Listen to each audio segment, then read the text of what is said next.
اگر فن سے علم سے آتا ہو رزق تو میاں صاحب فرماتے ہیں بے وقوفاں دے نوکر ویکھے دانش مند سے آنے. بے وقوفاں دے نوکر ویکھے دانش مند سیانے. انگوٹھا چھاپ شخص ہوتا ہے اور ایم بی اے جو ہے تعلیم کے حامل اس کے منشی بیٹھے ہوئے ہوتے ہیں. تو پھر اگر علم سے کمال آتا ہوتا تو جو ہے وہ فن سے دولت ملتی ہوتی تو پھر اس انگوٹھا چھاپ کو کیسے ملتی. اور یہ جو اتنا تعلیم یافتہ ہے ماہر معاشیات ہے یہ تو تنخواہ پہ کام کر رہا ہے اور وہ جو ہے وہ دولت کا اسے حساب ہی نہیں ہے کہ کتنی ہے. تو اس لیے اللہ فرماتا ہے کہ یہ مت سمجھو کہ یہ تمہارے فن کا کمال ہے, یہ تمہاری جو ہے وہ محنت کا نتیجہ ہے. اللہ فرماتا ہے اولم یعلموا, کیا انہیں نہیں پتا, ان اللہ یبسط الرزق لمن یشاء, جس کو چاہتا ہے اس کے لیے رزق کے دروازے کھول دیتا ہے, وَيَقْدِرْ, اور جس کے لیے چاہتا ہے اس کے لیے رزق کو تنگ کر دیتا ہے. کئی لوگ کتنی محنت کرتے ہیں نتیجہ زیرو, اور کچھ لوگ کچھ بھی نہیں کرتے, وہ مٹی کو ہاتھ لگائیں اور سونا ہو جائے, اور کئی سونے کو ہاتھ لگائیں تو مٹی ہو جائے.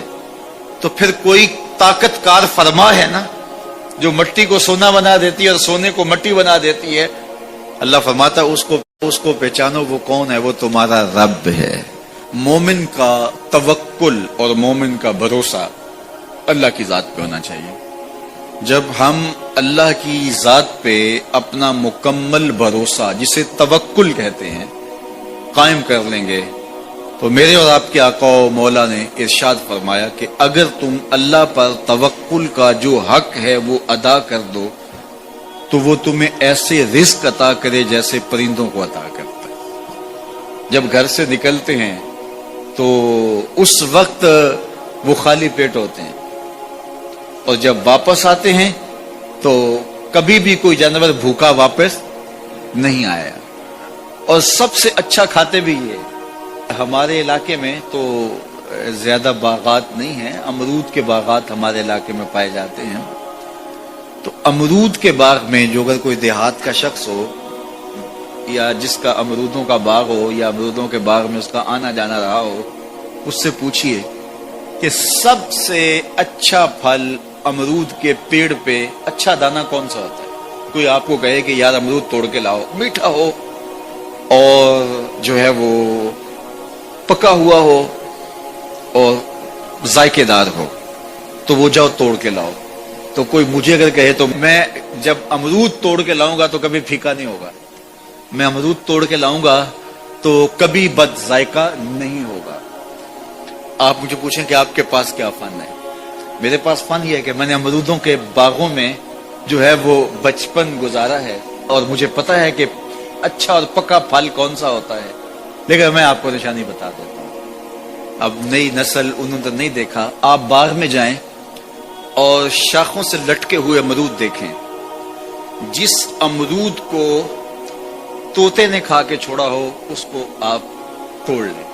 میٹھا بھی ہوگا, ذائقے دار بھی ہوگا, ایکسپورٹ کوالٹی سے بھی بہتر ہوگا. سب سے اچھا پورے پودے سے جو سب سے اچھا ہوگا وہ اس کو چونچ مارتا ہے اور پھر سارا کھاتا بھی نہیں ہے, تھوڑا سا لیا, نخرے والا آگے بڑھ گیا. اللہ اکبر. تو جو ایکسپورٹ کوالٹی ہوتی ہے اس سے بھی بہتر وہ کھاتا ہے. تو یہ اللہ پر توکل کرنے والے, ہمیں تو پتا ہوتا ہے نا ہم نے دکان پہ جانا ہے, ہمیں پتا ہوتا ہے ہم نے فیکٹری کام پہ جانا ہے, ہم نے پتا ہوتا ہے ہم وہ دہاڑی فلاں جگہ کرنے جانا ہے. انہوں نے کہیں ان کا کوئی ایسا ٹھیا نہیں ہوتا کہ وہاں جانا ہے. بن توکل پنچھی اڑ دے, بن توکل پنچھی اڑ دے, خرچ نہ پلے زیرا ہو, خرچ نہ پلے, کوئی راس المال بھی نہیں ہوتا کہ یہ لگائیں گے پھر اس پہ اتنے پیسے آئیں گے, اصل ہمارے ہوں گے, اتنا نفع ہوگا, ایسا نہیں ہے. گھر سے نکلتے ہیں تو خالی پیٹ ہوتے ہیں اور جب واپس آتے ہیں تو پیٹ بھرے ہوئے ہوتے ہیں. میرے اور آپ کے آقا و مولا نے کہا مجھے پورا یقین ہے اس پہ, اور آپ کو بھی پورا یقین ہونا چاہیے, اور انشاءاللہ ہوگا کہ میرے حضور نے فرمایا کہ اللہ پر جو توکل ہے وہ حق ادا کرو, پھر وہ تمہیں ایسے رزق دے گا جیسے پرندوں کو دیتا ہے, تمہیں پرندوں کو دیتا ہے. ایکسپورٹ کوالٹی, من کان للہ کان اللہ لہ, فرمایا تم اس کے ہو جاؤ وہ تمہارا ہو جائے گا, اور جب وہ تمہارا ہو جائے گا کوئی کمی باقی نہیں رہے گی، جو تمہارے من میں آئے گا تمہیں ملے گا۔ دنیا میں 4 طرح کے لوگ پائے جاتے ہیں۔ پہلا بندہ وہ جس کو اللہ نے مال بھی دیا ہے، علم بھی دیا ہے، شعور بھی ہے، ضروریات دین کا علم بھی ہے، اللہ تعالیٰ نے اس کو فہم عطا کیا ہے، علم دیا ہے، اور وہ اس مال میں اپنے رب سے ڈرتا ہے کہ اس کو غلط جگہ خرچ نہیں کرنا، اور صلہ رحمی بھی کرتا ہے، رشتہ داروں کے حقوق کا خیال بھی رکھتا ہے، اس میں جو اللہ کا حق ہے اس کو بھی ادا کرتا ہے، صلہ رحمی بھی کرتا ہے، اللہ کا حق ادا بھی کرتا ہے، اور جو ہے وہ اللہ سے ڈرتا بھی ہے، مال کو غلط خرچ بھی نہیں کرتا۔ میرے حضور فرماتے ہیں کائنات میں سب سے افضل شخص دیکھنا ہے تو یہ شخص ہے، کائنات میں سب سے افضل شخص یہ ہے کہ جس کو مال بھی دیا گیا اور جس کو علم بھی دیا گیا، اور وہ گڑبڑ نہیں کرتا، وہ اللہ سے ڈرتا ہے، صلہ رحمی کرتا ہے، اور مال کا حق ادا کرتا ہے، تو یہ سب سے افضل شخص ہے۔ دوسرا وہ شخص جس کے پاس علم تو ہے لیکن مال اس کے پاس نہیں ہے، اور وہ نیت کا بڑا سچا ہے، سچے دل سے کہتا ہے اگر میرے پاس مال ہوتا تو میں فلاں کی طرح عمل کرتا، وہ فلاں کے پاس مال ہے، اس نے مسجد بنوائی ہے، میں بھی بنواتا، اس نے دارالعلوم تعمیر کیا ہے، میں بھی کرتا، اس نے ہاسپٹل بنوایا ہے، میں بھی کرتا، اس نے مخفی انداز سے غریب بچیوں کی شادیاں کی ہیں، یہ کام میں بھی کرتا،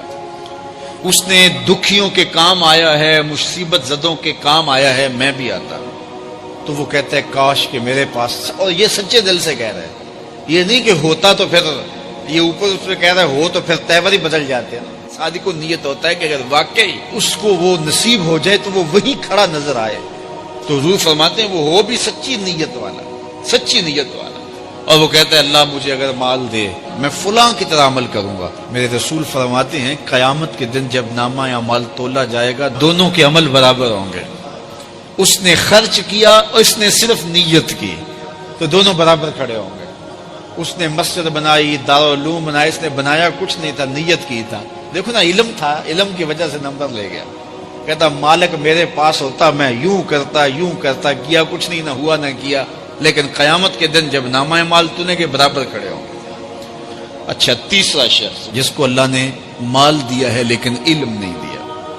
مال کی فراوانی ہے لیکن علم نہیں ہے، شعور نہیں ہے، جہالت کی وجہ سے وہ مال میں گڑبڑ کرتا ہے، اور اپنے رب سے بھی نہیں ڈرتا، ولا یصل رحمہ، اور صلہ رحمی بھی نہیں کرتا، اور اس کے اندر اللہ کا جو حق تھا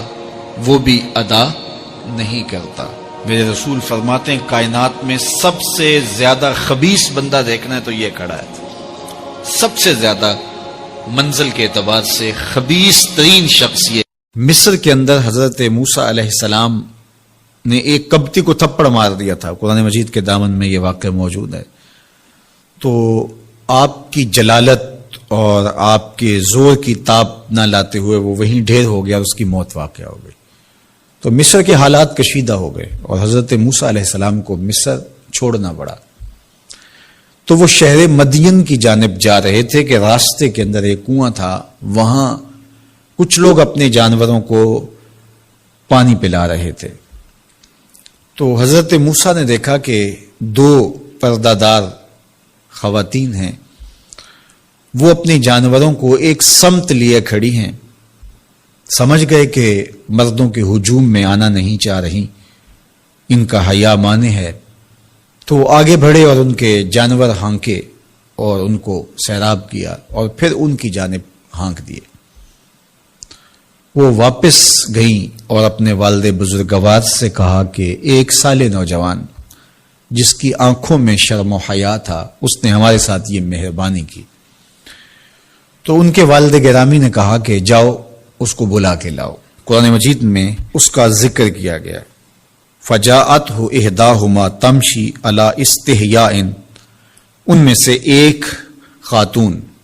حیا میں سمٹی ہوئی حاضر ہوئی، اس نے کہا کہ ہمارے والد گرامی آپ کو بلاتے ہیں، آپ نے ہمارے ساتھ جو مہربانی کی ہے اس کا وہ اجر دینا چاہتے ہیں۔ تو حضرت موسیٰ علیہ السلام ان کے ساتھ چلے گئے، اور جب گئے تو یہ گھر تھا حضرت شعیب علیہ السلام کا، اور یہ صاحبزادیاں حضرت شعیب علیہ السلام کی تھی۔ تو اس خاتون کا شرم و حیا کے ماحول میں حضرت موسیٰ علیہ السلام کو یہ کہنا اور چل کے اس انداز سے آنا قرآن نے اس کی حکایت بیان کی ہے. تو خدا کو پسند ہے کوئی خاتون حیا کے ماحول میں آئے تو اللہ اس کی آمد کو اور اس کے آنے کو قرآن کا عنوان بنا دیتا ہے.